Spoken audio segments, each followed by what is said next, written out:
The Legend of Zelda: Majora's Mask is a bad video game. At least that was roughly my opinion when I first played it in 2015. At that point in my life, I had played several Zelda games, was unfortunately a user of the internet, and had heard many accounts of how beloved and unique Majora's Mask was within its series. The general pitch was that Majora's Mask was the Dark One. Rather than another fantasy epic about a great hero saving the world, this game, mostly through optional side content, told the story of a community of people repeatedly coming to terms with their inevitable demise at the non-existent hands of a giant New Year's Eve ball. At the center of it all was one boy, repeatedly living out the last 3 days of a strange world filled with impossibly familiar faces. With its morbid twisting of the ever-respected Ocarina of Time, Majora's Mask was in many ways a perfect game for the this thing from your childhood but edgy era of pop culture that had fully dominated the internet by the time I got my first computer without parental controls. I could probably just show you this face and not have to say anything else about the strength of this game's cultural shockwaves and how much more than itself it would become.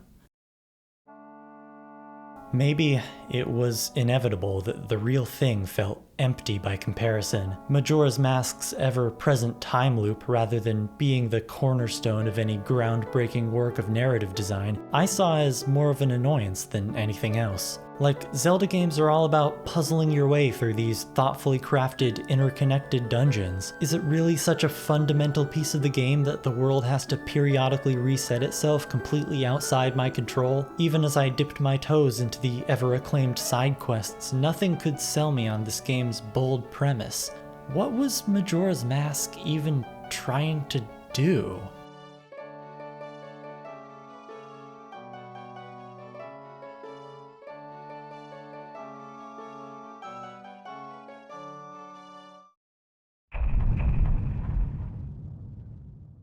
Well, I suppose that's that. Another hot take to stuff into the unpopular opinion sack. I'm sure this will come in handy next time I want to argue with someone about video games. Good thing I never have to play this game again. In all seriousness, for a few years now I've wanted to give Majora's Mask a second chance. For as much as that initial bad experience stuck with me, my appreciation for this game as an idea has only grown. Majora's Mask took the assets and half-formed ideas from a giant, genre-defining video game and molded them into something more focused with a unique identity. While every subsequent 3D Zelda game and a whole bunch of games besides have all refined and built on Ocarina of Time, Majora's Mask is still sort of its own weird little game. And to put things into perspective, I was 14 years old during that first playthrough. You shouldn't trust a 14-year-old boy to be knowledgeable about anything except Pokemon facts and emotional insecurity.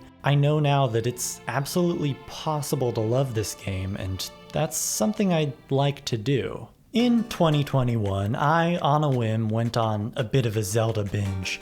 I replayed The Wind Waker, played Twilight Princess for the first time, and replayed Breath of the Wild, all on Wii U, of course. This experience put into focus both the highs and lows of 3D Zelda games. At the time, I was developing a 3D action-adventure game for a college game programming class. My mind was primed to notice the individual bits of polish that make these games work. Look at how much detail is packed into just Link swinging his sword. The slight jolting forward of the camera, the barrage of particles and sound effects, the little rising melody that plays as you get a combo going, all going toward really selling the impact of each hit. Zelda games are at their best when you're slashing through enemies with finely crafted visual and sound design, and at their worst when they immediately afterward throw you into an extended stealth segment. They're at their best when you're sailing off into unknown lands, and at their worst when your anthro boat turns around and goes, "Hey, we designed this game assuming you'd go the other way first, so let's turn around real quick."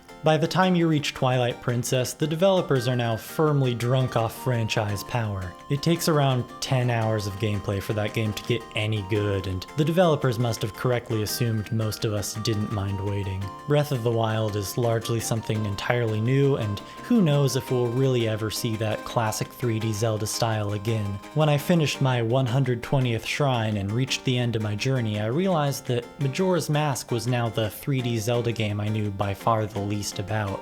I'm confident now that I'd be able to, if nothing else, get a bit more out of this game than I had before. There's one other reason though why I think I may have misjudged the game, that being the version I played. My first and before 2022 only full playthrough of Majora's Mask was of the remake, Majora's Mask 3D. And though I didn't know it at the time, this particular remake is rather divisive among fans of the original. Some see it as genuinely improving on some of the game's rough elements, while others consider it a dilution of what made it great to begin with. This alone isn't saying much. Every remake is rather divisive among fans of the original, but MM3D in particular makes a good deal more significant changes than you might assume from, say, the Ocarina of Time remake made by the same developer 4 years earlier. YouTuber Neryl has a great video on some of the issues brought about by these changes. On a broad level, Majora's Mask 3D pushes the source material closer toward other video games and further away from itself. One big example that Neryl notes is the save system. In the original game, you save by playing the Song of Time and returning to the start of the cycle. You can't just save and quit whenever you want, like in Ocarina. This restriction centers the time loop mechanic by making the player finish each individual loop in full within one session. Of course, it can be rather nice as a person playing a video game to be able to stop whenever is most convenient, so the North American release added a secondary quick save feature through these owl statues. In the interest of streamlining, MM3D consolidates these features by just having you save with the statues. Now when you play the Song of Time, it doesn't even give you the option. The primary effect here is psychological, decoupling your play sessions from the flow of in-game time and decentering the role of the game's core mechanic. When I first learned about this change, I thought about how frustrated I was with a 3-day cycle in my first playthrough. Could it have been a mindset issue? This was the final motivation I needed. Let's give this another shot, shall we?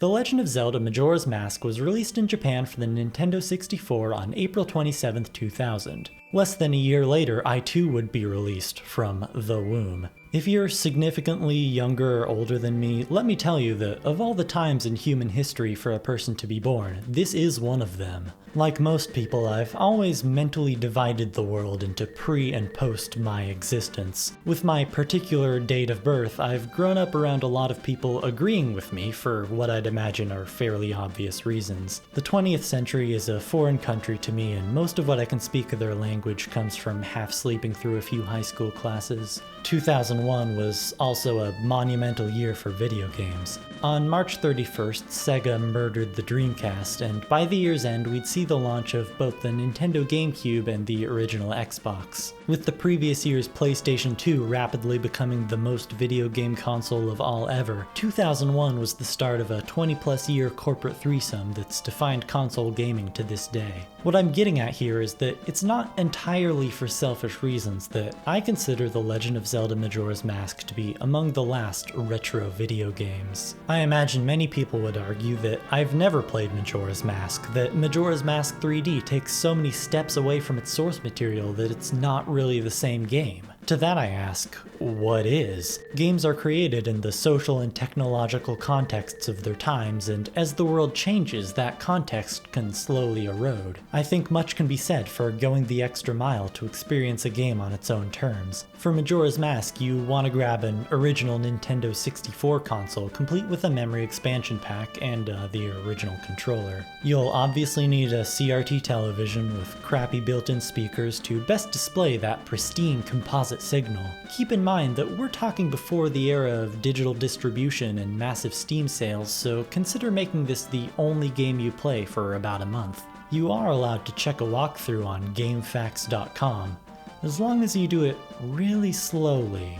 I'd say this is probably a pretty good way to play Majora's Mask, but I can't help but notice one glaring flaw. It requires me to touch a Nintendo 64 controller. I absolutely refuse to do this under any circumstance, so we need to make a few concessions. Compounding this is the fact that I am also trying to produce a 1920 by 1080 YouTube video here. Do you really want to look at this for 1 hour straight? With that in mind, I'll resign myself to using an emulator like a normal person. I hate to say it, but Pandora's Nintendo 64 is now wide open. First of all, emulation is never perfect, and N64 emulation in particular can be just a bit of a mess. For this project I used BizHawk, and if you're wondering why I didn't go for a more accurate emulator, it's just because I gave up making anything else work with my recording setup. Since I wanted to record the game in widescreen, I used a customized version of the Majora's Mask Redux mod with Patcher 64 Plus, which offers a wide range of visual and gameplay related tweaks. Having such little experience with the game, I had absolutely no idea for a lot of these. By far my biggest indulgence was assigning the transformation masks and ocarina to the D-pad, freeing up some C buttons and saving boatloads of time opening and closing menus. For the most part though, I preferred to make minimal changes. With tweaks made, I settled on recording the game upscaled to 1080p, limiting myself to playing exactly one 3-day cycle per real-world day. Now wait just a second. If I'm going as far as modding the game, there's no reason to just stop here. I mentioned Neryl for his video on Majora's Mask 3D, but he's also the creator of the Majora's Mask N64 HD texture pack that provides some much needed visual fidelity for higher resolutions. For that matter, I could always go with Majora's Mask 3D again. That sounds insane, but the Project Restoration mod undoes a huge chunk of the game's most divisive changes, and this is still the only version of Majora's Mask to run at a relatively smooth 30 FPS. Both of these options ultimately felt wrong to me. I'm fine with enhancing the game a bit for the sake of visual quality, but replacing textures or playing a different version of the game entirely has got to be at least 5 steps too far, right? At what point can I no longer call this the original game?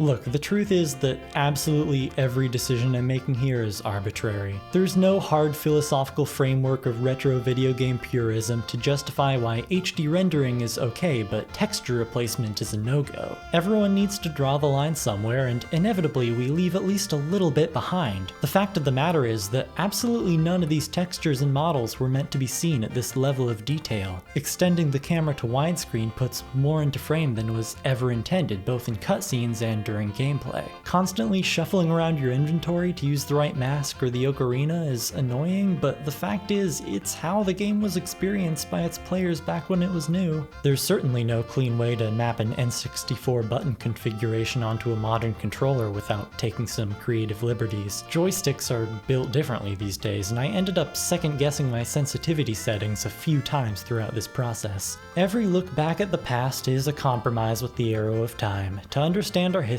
we must invite it into our present. There's only so much tinkering you can do before ultimately you have to just press the start button.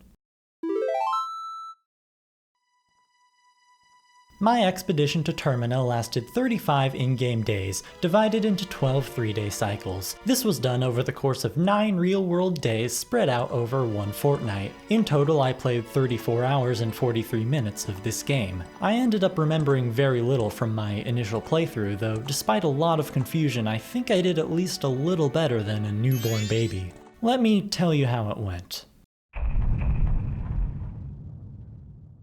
Exactly 12 minutes and 50 seconds elapsed between answering the question "open this file" with yes and the appearance of a weird dialog box.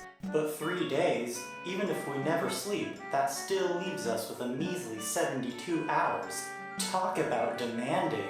The Legend of Zelda: Ocarina of Time introduced the dynamic rising and setting of the sun to the Zelda series. Like most game mechanics in Ocarina of Time, it's fairly superficial, mostly serving to breathe a bit more life into the world and occasionally get in your way.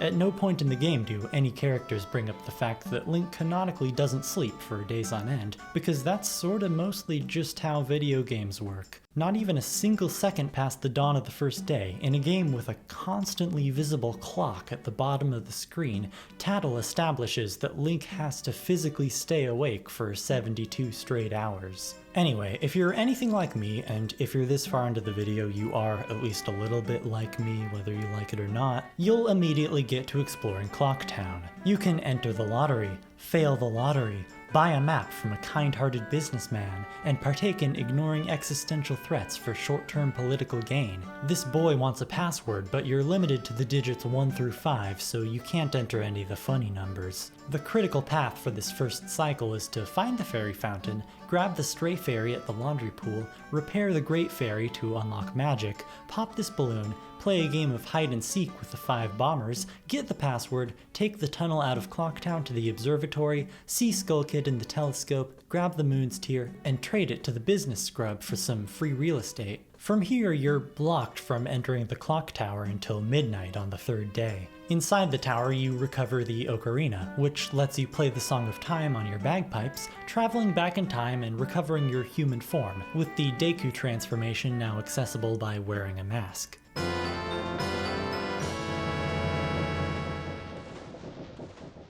With this mic drop of an introduction for the game's 2 core mechanics, transformation masks and a time loop, at 1 hour into the game we've graduated from Tutorials University. I gotta say, pushing the player to thoroughly explore the most interesting and detailed area in the entire game is certainly a better first impression than goat herding or hiding in barrels. You're being ping-ponged throughout Clocktown, and in the end you'll probably have some time to kill, pushing you to get familiar with the town's residents. This is a recurring element of Majora's Mask. Game about the passage of time and game about discovery and side questing complement each other by giving you moments with nothing to do but explore. With the game's training wheels off, we're about to stop talking about a playthrough and start talking about my playthrough.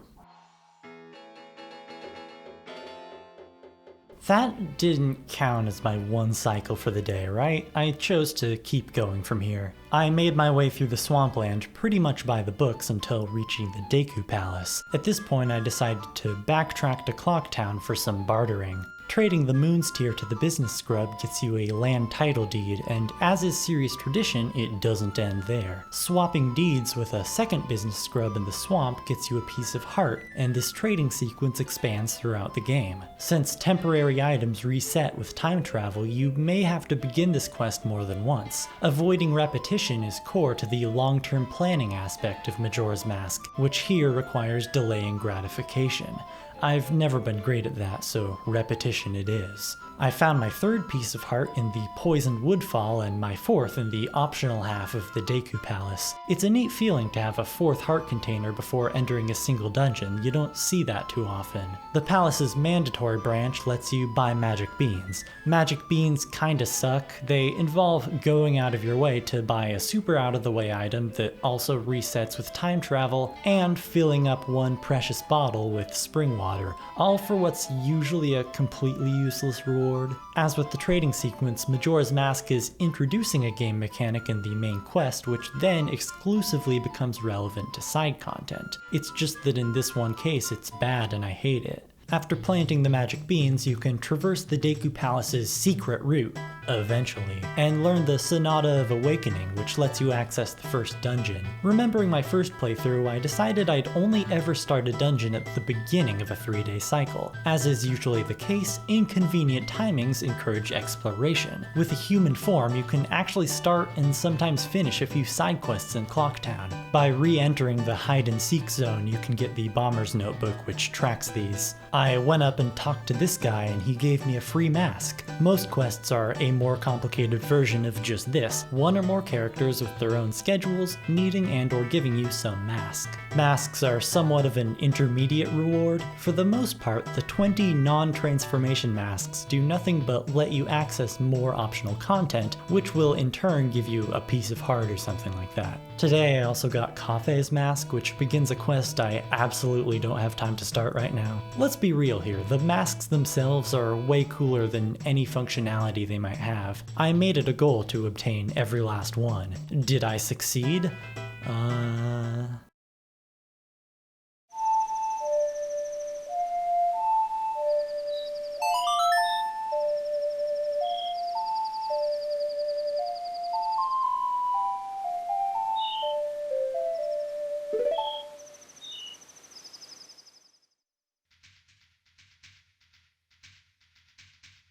Today was my 21st birthday. On the occasion, I had absolutely nothing better to do than brace myself to re-enter the first of Majora's Mask's dungeons. I felt absolutely prepared to face the most brutal aspect of this game that turned me off of it in the first place, and...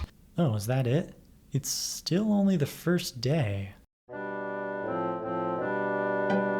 Okay, as it turns out, Majora's Mask 3D is a lot more busted than I thought. For some odd reason, they made the inverted Song of Time slow down time to only 50% instead of 30% like in the original. I have no idea why this was done other than it being an oversight. It definitely seems at odds with the idea of making the game more newcomer friendly. This change is absolutely the difference in being able to comfortably clear some dungeons in a single cycle. Honestly, out of every change in the remake, this one might have hurt my experience the most. Upon beating the boss of the Woodfall Temple, I still wasn't quite done. The 4 dungeons in Majora's Mask contain 15 stray fairies each. As introduced in the first cycle, delivering these to the local fairy fountain nets you some sort of reward. Since not all fairies are inside chests, they're the one dungeon collectible that's not revealed by the compass. At the end of the Woodfall Temple, I was missing exactly one and couldn't find it anywhere, so I tentatively stepped away. Clearing the dungeon let me win a pig mask from racing the Deku Butler. I bought a bomb bag, did some mini games in Clocktown, wasted all my money at the treasure chest shop. Oh god, please someone help me. The milk bar is run by child-eating deep state reptilians, so you can't enter without a mask. At the laundry pool, I collect my thoughts and...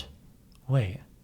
Laundry pool, water, Woodfall Temple. Holy shit, I remember where the last fairy is.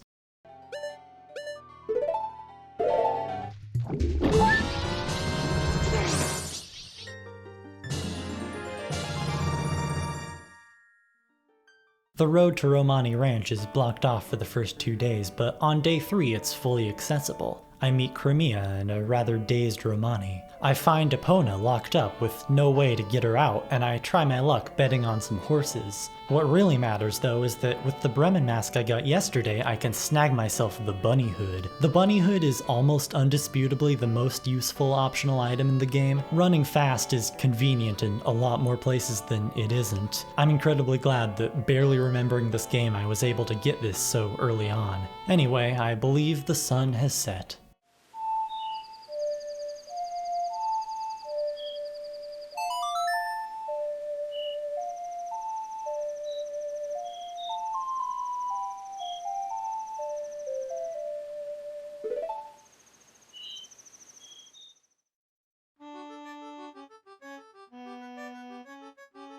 Did I mention that I'm a massive baby? I've never met a baby bigger than myself. When I went out to the mountains and saw this massive gap, rather than finding another way forward, I assumed I just needed some item I didn't have yet. I took this as opportunity to begin the most well-loved side quest in the game, reuniting Anju and Kafei. By talking to Anju at a certain time on the first day, you schedule a secret nighttime meeting, where she tells you to deliver a reply to a mysterious letter from her missing husband. While waiting for the mailman to make his rounds, I chatted with the locals. It's a neat touch how sometimes NPCs pretend to be familiar with Link when they haven't actually met him in this timeline, just because they logically must have at some point to reach this conversation in the first place. I think we've all been in their shoes at least once before.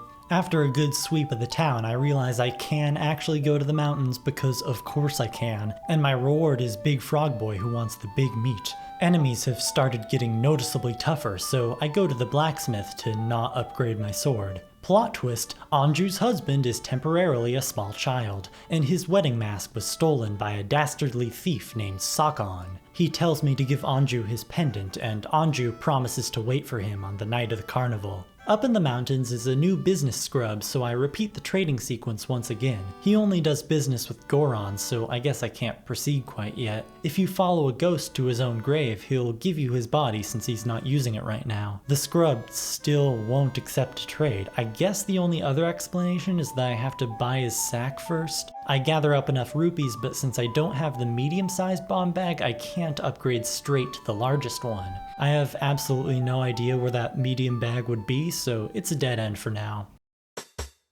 In Kafei's hideout, the curiosity shop owner explains that Kafei is long gone, giving you his mask and a letter for his mother. Giving this priority mail to the postman, the delivery gives him enough personal fulfillment that he decides to evacuate, which both means saving a man's life and getting a cool hat that lets you steal people's mail.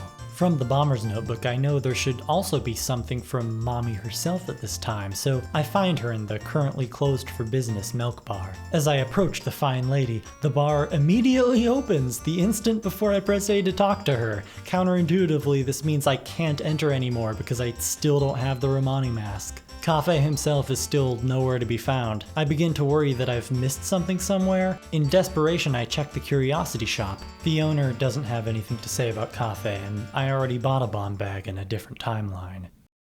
Wait, but if this is from the bomb shop, why does the bomb shop still have a larger one? Wait a second.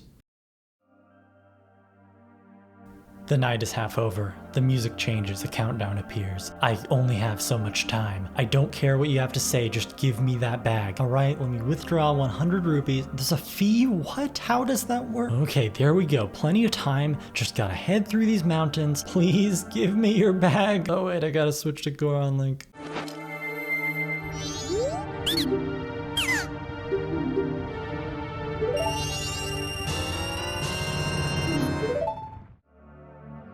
I still can't continue the trading sequence. At this point, I have no further idea why. Unbeknownst to me, it's Deku Link exclusively that he'll offer a trade to. I felt the weight of my compounding failures. The curiosity shop owner had said Sakon was from Ikana Village. That must be where Kafei went, and I'm nowhere near that part of the game. Clinging to what little hope remains, I wait with Anju. We sit there as the hours go by and the sky falls down, wishing for the tiniest chance that I was wrong. The door does not open. True to her promise, Anju stays until the end. Ultimately, purely out of self-preservation, I can't do the same.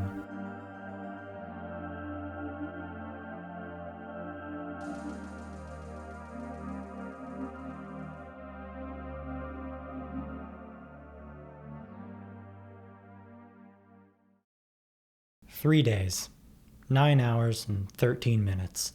That's how long it took. I get why this game is so special.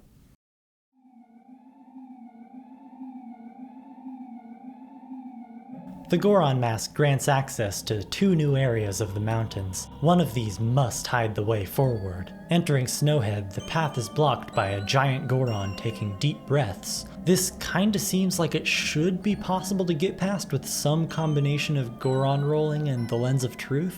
I try for a bit, but quickly give up. How about the second place? That would be the Goron Shrine, where... I'll just let you listen.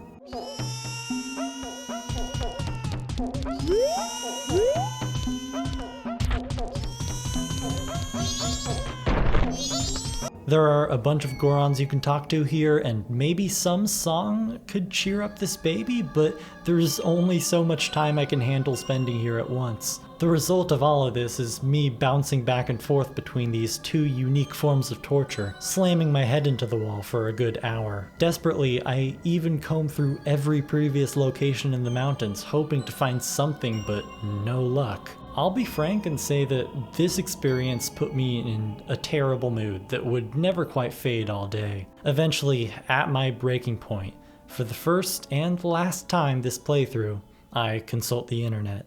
As it turns out, the solution is to move Darmani's grave, which was hiding a hot spring, I guess? You know what, let's just move on.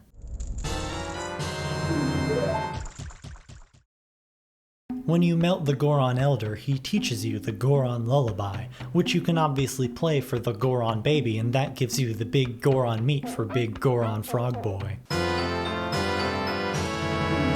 After that, if you play it for the giant Goron, he fucking dies! This clears the path to the second dungeon, Snowhead Temple. It's already the second day, and I hate to compromise my master plan so early on, but in a desperate attempt to steer this train back on the rails, I start the dungeon here and now.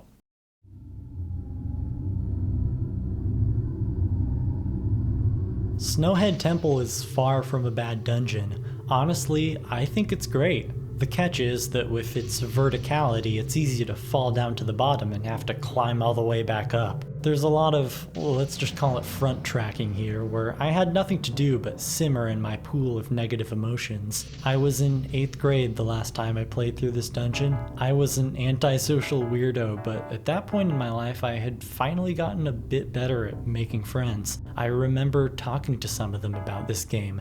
Now I was sitting alone, in the literal dark and the virtual cold, trying and failing to figure out how to get any of these goddamn stray fairies.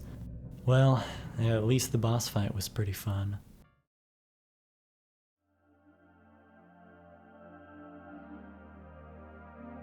Completing Snowhead Temple allows you to earn a powder keg license and enter the Goron races. The reward for first place is some gold dust, which you can use to permanently upgrade your sword. Unfortunately, by then it was the final day, meaning I couldn't upgrade my sword because you have to come back the next day to pick it up. The gold dust leaves your inventory when you travel through time, so I'll need to grab it again. Of course, I have to redo this dungeon at some point anyway. Clearing it brings springtime to the mountains, which reveals some underwater treasure chests I can't reach in my current form. This also unlocks a quest about searching for frogs that I'm not quite able to complete yet. With the day at an end, I proceeded to forget about the gold dust entirely. Spoiler alert, I played through the whole rest of the game using only the regular Kokiri sword. Oops.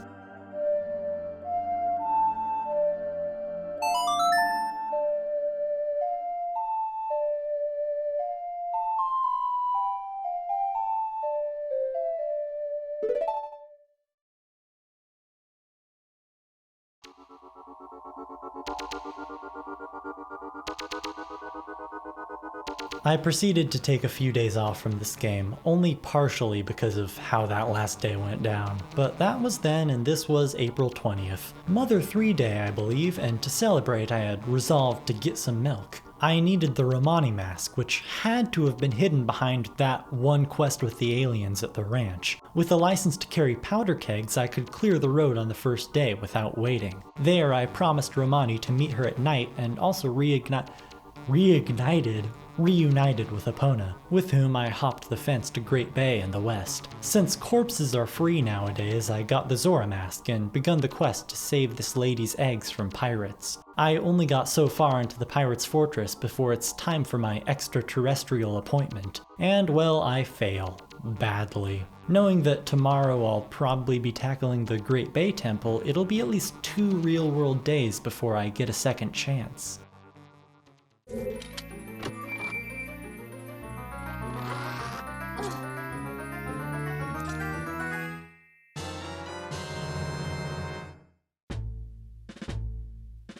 Reclaiming the stolen eggs requires 1 empty bottle each. I only have 2 at this point, so I need to make multiple trips. Our keyboard player here says that some beavers up the waterfall have more, so I go and investigate. Nabbing the beaver bottle requires winning 2 underwater races. This is to Zora Link's swimming what the Deku Palace was to Deku Link's flying, in that it does not fuck around. All 3 transformation masks have their own unique types of movement with high skill ceilings, and the game wastes no time in throwing you off the deep end to test your mastery. In this case, the beaver races are optional, so you're diving of your own volition. It takes some time, but I eventually managed to win my bottle.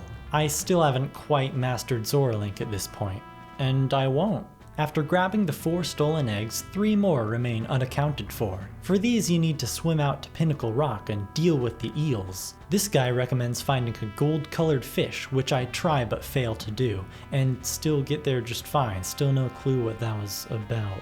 Collecting all 7 eggs allows the hatchlings to fulfill their divine purpose of looking kinda like sheet music, and this unlocks the Great Bay Temple. With just 1 night remaining, I head out east to finally explore the Ikana region. Much like Great Bay, it's blocked with a fence you can jump with Epona. From there you can reach the graveyard and race a skeleton, but other than that you're immediately blocked again by some guy who wants to see the Garo mask, which you get from winning a horse race with the Gorman brothers near the ranch. Then he raises a little sapling which you can grab onto only if you have the hook shot. Past this there's also a river you have to cross with ice arrows you get in the Great Bay Temple. Basically it's a big chain of locks, a lock chain if you will. Even without the ice arrows, I can finally reach Sakon's hideout and confirm that Kafe is hopelessly waiting there. I win the skeleton race somehow, I guess. I don't know how this exactly... what? And do a little side quest with the Gravedigger for another bottle. Better late than... no, I really wish I did this earlier.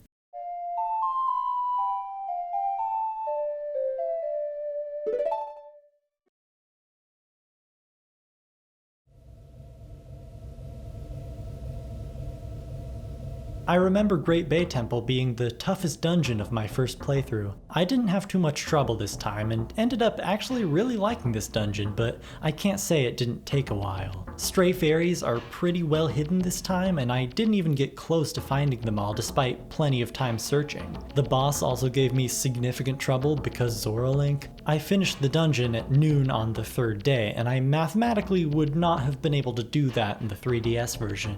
With the remaining time I had left, I took on the Great Bay's local spider house. This is one of 2 optional treasure hunts that miniaturize the gold sculptural quest from Ocarina of Time. Completing it rewards you with this asshole who gives you exactly 20 rupees and complains that if only you'd have come sooner he could give you something actually useful. This whole place was kind of a pain, so I'm not gonna take him up on that offer.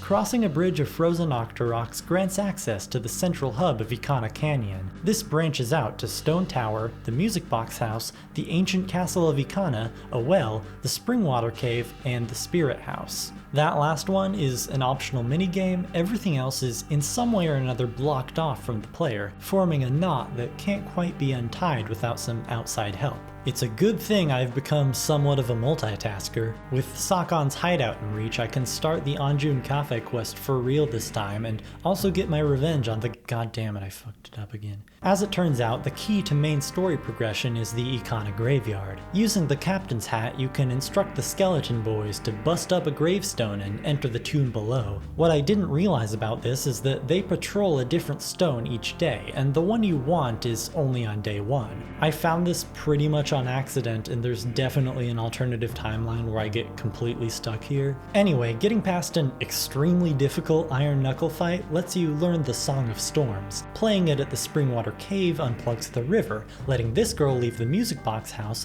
which you can then enter to get the Gibdo mask, letting you talk to the Gibdos in the well, beginning a pretty cool mini dungeon about finding the right items and trading them, at the end of which you get the mirror shield and a secret passageway to Ikana Castle. You need a powder keg to get all the way through here, and that's as far as I got before it was time to finally help Kafe. Sakon's hideout is pretty fun. You switch between controlling Link and controlling Kafe, and it's not that hard, but it's still absolutely intense considering you only have this one shot. This, finally, is what lets Anju and Kafe reunite. Right about here is where I'd like to say that I beat the ancient castle of Ikana. I fought the skeleton boss and learned the Elegy of Emptiness, neatly wrapping things up in the nick of time and letting me head straight to the final dungeon tomorrow morning. The grim reality is that I totally got my ass handed to me by Mr. Skellyman, at which point time was running thin. Fuck all that, I can't have the slightest chance of missing Anju and Kafe's reunion. I warp back to Clocktown, burst into Anju's room, and as the young couple finally look each other in the eyes for the first time across 8 doomed timelines, all I can think is, man, I forgot to deliver that letter.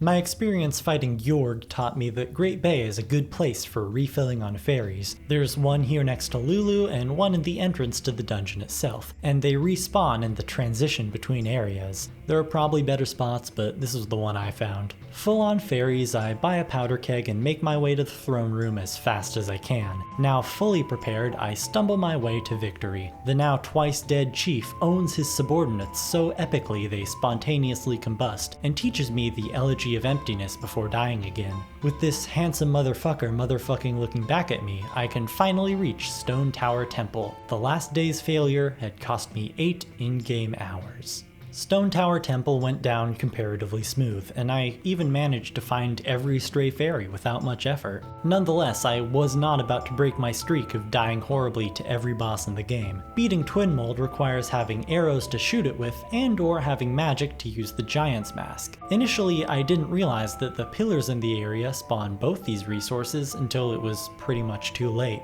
Between attempts, I turned in my stray fairies for the Great Fairy Sword, which, contrary to what you may assume, is not a sword, so you can't use it with the Giant's Mask. Heading back in with 4 fairies in tow and the advantage of actually knowing what I was doing, I realized I wasn't exactly in any danger. The limited resource here wasn't health, but arrows, magic, and most crucially, time. Ultimately, I landed the last blow with more than enough time to spare, and there isn't any side content that opens up afterwards like there was in the first 2 dungeons. If I so desired, I could confront Skull Kid right here and now and finish the game. Consider these 9 cycles to be my main content only playthrough, but there was no way I could actually do that. I have unfinished business. Starting tomorrow, I'm no longer holding myself to 1 cycle per day. It's now or never. No matter how many resets it takes, I will get my milk. I did it the very next try. The secret is to always be looking at the minimap unless you're actively aiming. Saving Romani unlocks the thankfully much easier milk delivery side quest, the reward for which is the Romani mask. All that remains now is to do as much miscellaneous side questing as possible. I solved politics with the power of marriage. I found some mushrooms to give to the potion shop for seemingly no reward? I played bad music and unlocked the ability to cry. I got this absolutely devious piece of heart hidden behind both a magic bean and the Scarecrow's song. I found the stone mask. Most crucially, I rediscovered this frog in the swamp, allowing me to finish a quest that had loomed over me this whole playthrough.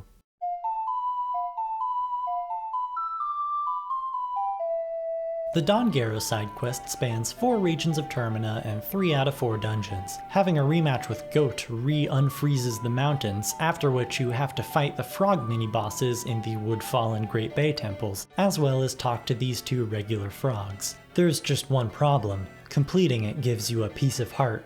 There's just one problem. That piece of heart gave me a new heart container. There's just one problem.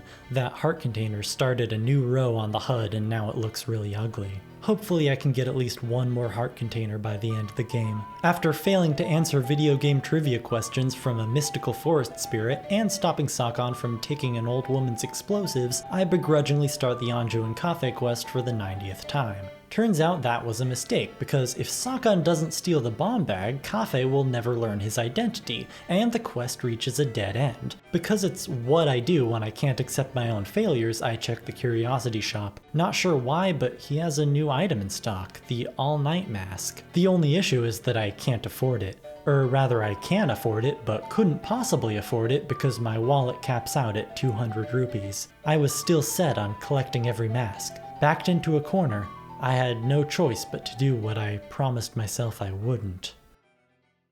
Fuck you.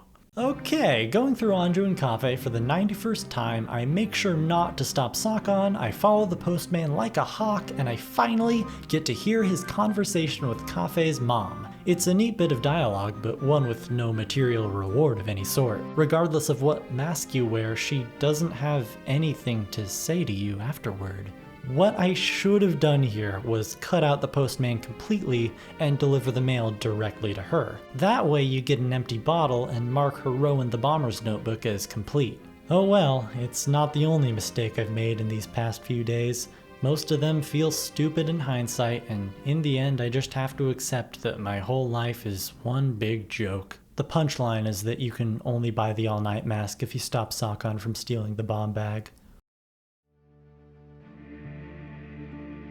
I tried my best to track down every mask, but what I ended up with was 16 out of 20. Consulting the internet now that my playthrough's over, I could have gotten the Great Fairy mask by saving Clocktown Stray Fairy a second time, the Kamaro mask at Termina Field during a very specific time window, and the Mask of Truth from the Swamp Spider house that I honestly forgot existed. Before the final boss, 4 children ask you to give them a few of your masks. I quickly deduced the pattern. Each kid wants a number of masks corresponding to the order you fight the game's 4 bosses. Giving them enough lets you enter a little challenge room containing a piece of heart somewhere. This right here is the last chance to make my HUD slightly prettier for the final battle. At the end of each room, the children ask for masks again, and I know secondhand that offering up all 20 unlocks the Fierce Deities mask. With the 4 I'm missing, I have just enough to at least enter each area. One by one, I give up my hard-earned collection until finally I have no choice but to offer up my longtime best friend. Since I'm still bad at this game, I end up 1 piece shy of a full heart container.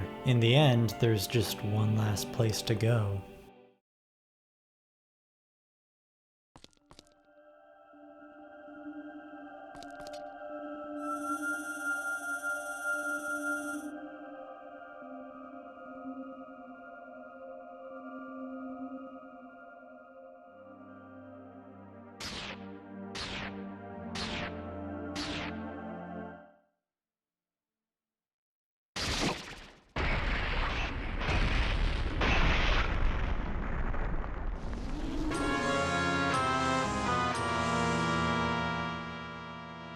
I'd like to call attention to just how well I engineered myself into the worst possible position to fight the final boss. My first attempt went poorly, as most first attempts do, and in desperation I think back to Ocarina of Time. Wasn't there this trick where playing Zelda's Lullaby for a Gossip Stone gave you a fairy? I tested out, and yes, that's also in this game, just with the Song of Healing. What I didn't realize is that you can only do this once, even if you die. After failing my second attempt too, I'm left with no fairies, no bunnyhood, and still the weakest sword in the game. But I truck on nonetheless. The in-game clock stops after reaching the moon, but real life does no such thing, and I start to get tired. This was all taking much longer than expected. Until, at last, possibly because I had no other option, I see it through to the end.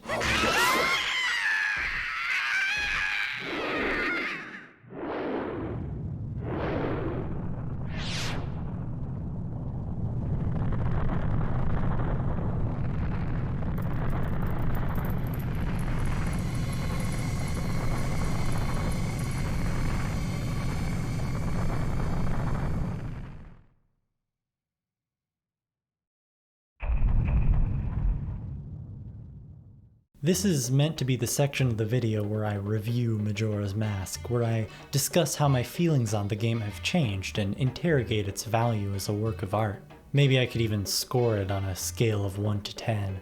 But quite honestly, it's real difficult to even know where to begin. How about we start with, did I have fun? Nintendo's always been the company of, if it's not fun, why bother? It's a good place to begin if nothing else. Within these insert period of time here, I experienced a little bit of every conceivable human emotion, from happiness to horniness. If you were to select a random timestamp in my footage, I will say that you'd more likely than not find me having a bad time. I'd probably be confused, angry, miserable, and/or in the middle of embarrassing myself. If I were to somehow assign myself some sort of fun percentage, it'd likely be under 50%. Of course, this is a shallow perspective that I only bring up as a straw man to prove a point. Sorry about doing that. Majora's Mask was designed assuming the player had already finished Ocarina of Time. Whereas Ocarina focused on accommodating new players, Majora is meant as more of a challenge for the experienced. With that in mind, it's best understood by talking about its difficulty. Traditionally, making a game harder serves 2 purposes. For one thing, it's much more satisfying to succeed after you've failed a few times, and for another, the threat of failure pushes a player to engage with the game's mechanics more actively and ward off the specter of mindless repetition. These two goals justify a good chunk of the player unfriendliness in Majora's Mask. For as absolutely soul-crushing as that final boss fight was, in the end I adapted. I picked up on little tricks and tactics like how the Zora fins can reliably stun the first phase from behind, and I made sure to conserve my precious few arrows. With an absolute minimal toolset, I couldn't take anything for granted, and when I managed to pull off a win, it was fucking transcendent. Majora's Mask was made as a challenge, and I managed to overcome it all on my own. Except I did have to check a walkthrough to know I could push the grave to get hot spring water. There was that one exception. Now, this is all great. There's absolutely a place for difficult but rewarding video games. They demand a bit more of the player, but if you're willing to put in that effort, you'll find a type of experience you can't get anywhere else. Now, imagine it's 21 years in the future. You're talking with some friends and the topic of Majora's Mask pops up. We can assume at least one of your friends is named Dora the Explorer because they ask, "What was your favorite part?" We're all different people here, your own answer may vary, but I for one don't think I'd mention that moment where I landed the final hit on Majora at 3 AM after 40 minutes of failing. You know what I would immediately jump to?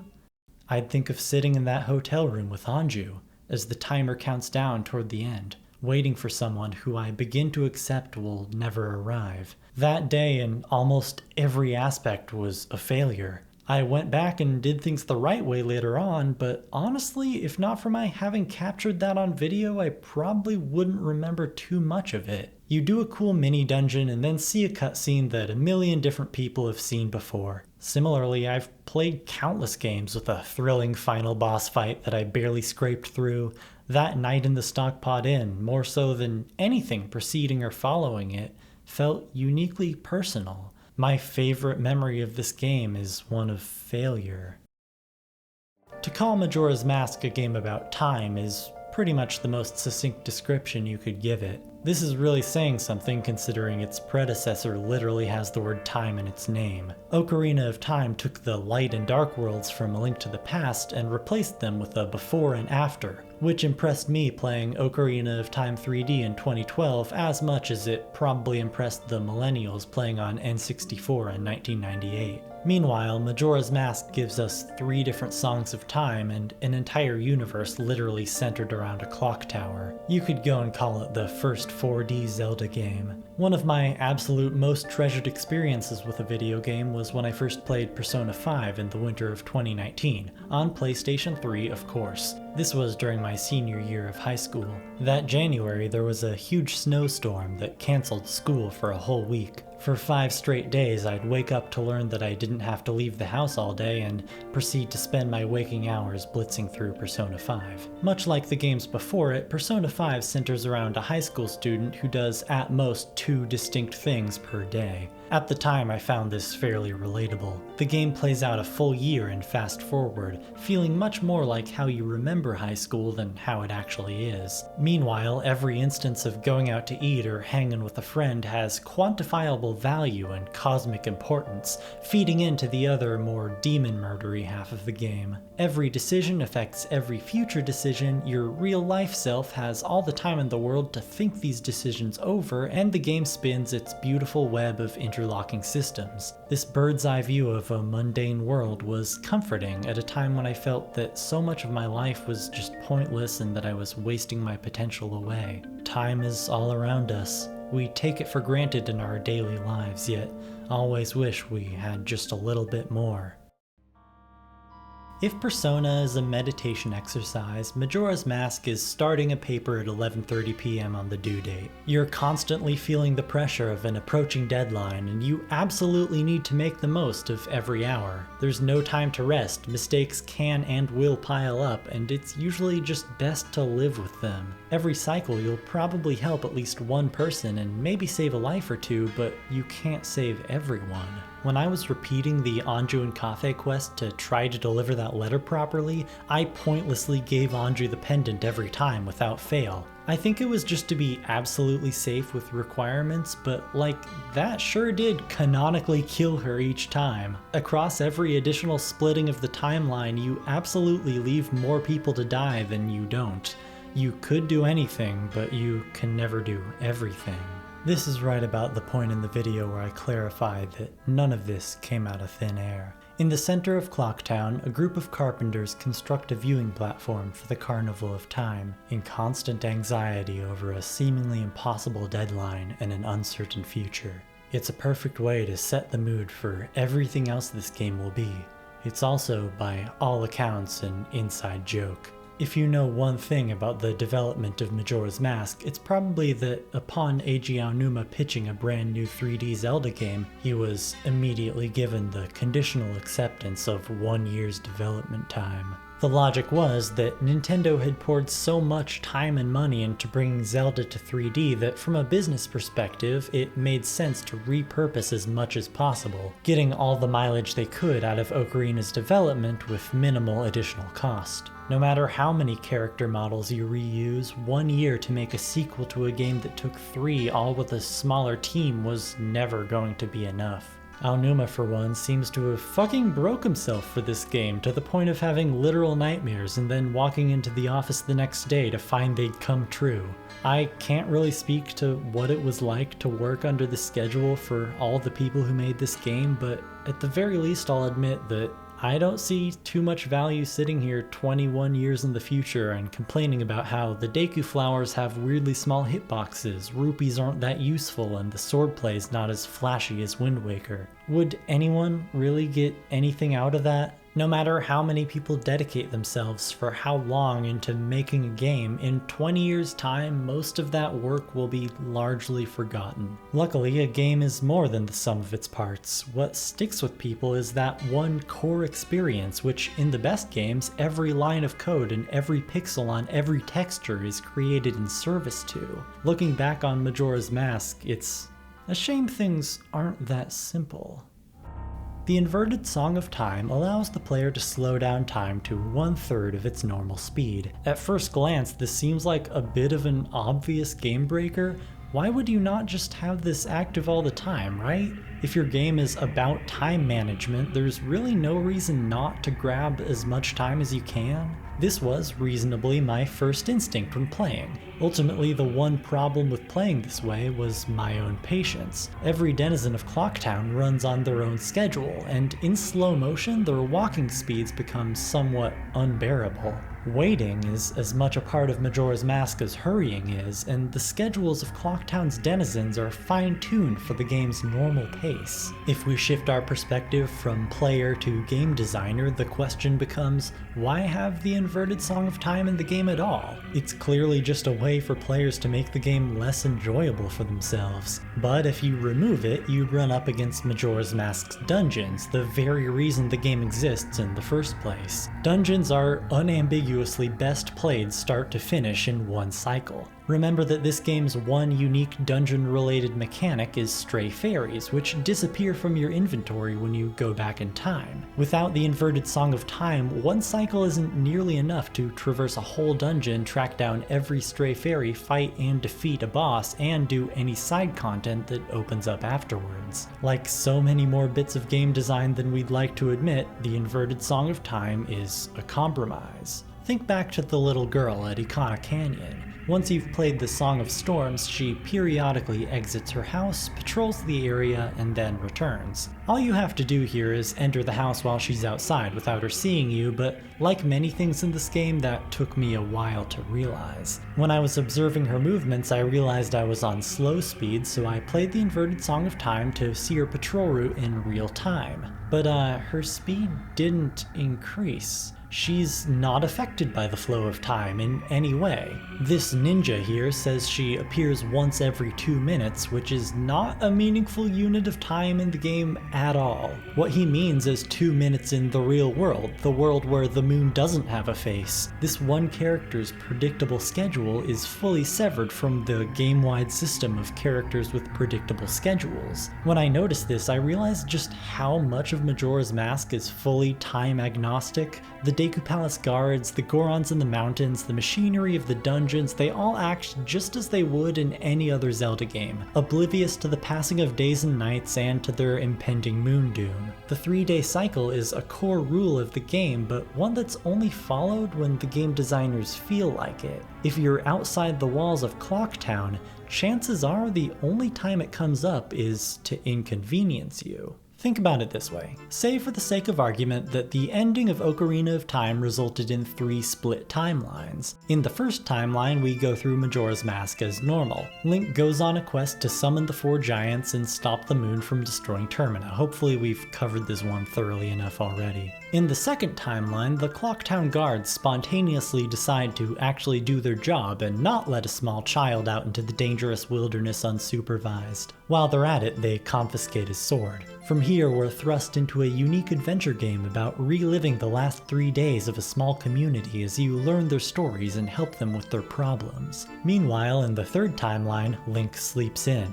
A whole lot. By the time he gets isekai'd into Termina, the moon has already crashed into Clocktown, obliterating any traces of what it once was. From here, Link ventures to the 4 corners of the map for some other contrived plot reason, traversing dungeons, turning into dead people, and eventually confronting Majora for a classic final boss fight. I think this theoretical split would be a fairly clean cut. Both of these alternate histories feel like complete video games. Neither would really need too much added or altered content from what's already in Majora's Mask, though both would have the potential to be so much more. I have to ask the age-old question, do we live in the worst possible timeline? As it stands, the 2 games contained within Majora's Mask don't exactly play nice with each other. I still agree with my younger self's criticism that dungeons are hampered by the time limit. I would have immediately loved these designs in any other Zelda game. Exploration is just plain better when you're doing it at your own pace, free from an arbitrary timer several degrees of separation from the task at hand. On the other side of the coin, the intricate web of side content gets relegated to being just that, confined by brick walls within a larger game, all in the service of getting a piece of heart to increase the number of piranha bytes that won't kill you.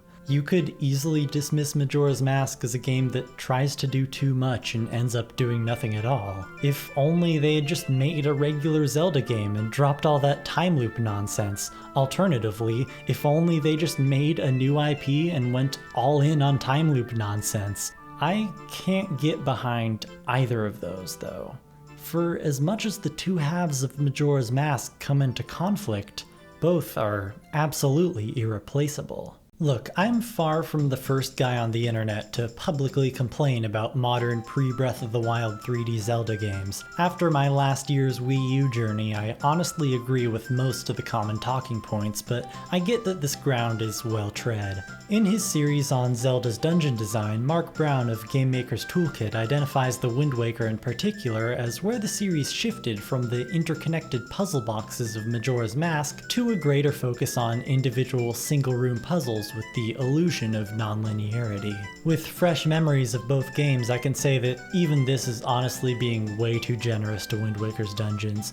Like, if you'll allow me to complain just a bit about one of my favorite childhood video games, there are no puzzles in Wind Waker. Okay, maybe there are a couple here and there, but more often you get something like this room in the Earth Temple. The puzzle here is to move all these giant mirrors onto the clearly marked tiles where the giant mirrors are supposed to go. We have clean indentations in the floor so you don't accidentally move them anywhere else. In comparison to something like this, turning the crank to make the water spin clockwise instead of counterclockwise is basically Fermat's last theorem. If you want to play a Zelda game that unflinchingly embraces the possibilities of 3D level design, you should replay Breath of the Wild again. If you want those levels to take longer than 15 minutes, you unfortunately have to go as far back as Majora's Mask. Meanwhile, the 21st century has given us countless games structured around time loops, but the exact flavor of social melancholy found in Majora's Mask stands alone even today.